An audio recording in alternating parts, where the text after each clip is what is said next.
استحکام پاکستان پارٹی کے وفد کی وزیراعظم شہباز شریف سے ملاقات جاری ہے۔ وزیراعظم استحکام پاکستان پارٹی کے رہنماؤں کو 27ویں ترمیم پر اعتماد میں لے رہے ہیں۔ اس سے قبل وزیراعظم کی ایم کیو ایم رہنماؤں سے ملاقات ہوئی۔ وزیراعظم نے ایم کیو ایم رہنماؤں کو بھی 27ویں ترمیم پر اعتماد میں لیا۔ مزید جانیں گے ڈان نیوز کے نمائندے عرفان صدوزئی سے۔ عرفان، کیا تفصیلات ہیں اس ملاقات کی؟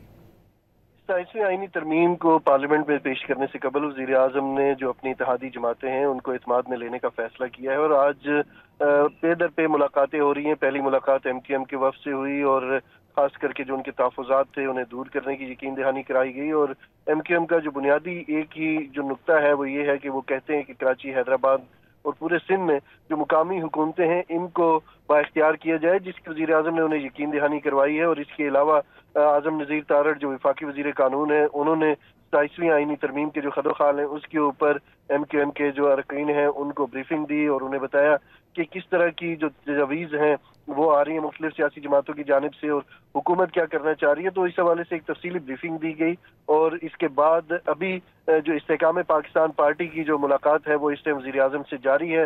عبدالعلیم خان استحکام پاکستان پارٹی کے وفد کو لیڈ کر رہے ہیں اور انہیں بھی 27ویں آئینی ترمیم کے حوالے سے بریفنگ دی جا رہی ہے۔ عرفان صدوزئی، بہت شکریہ ان تفصیلات کے لیے۔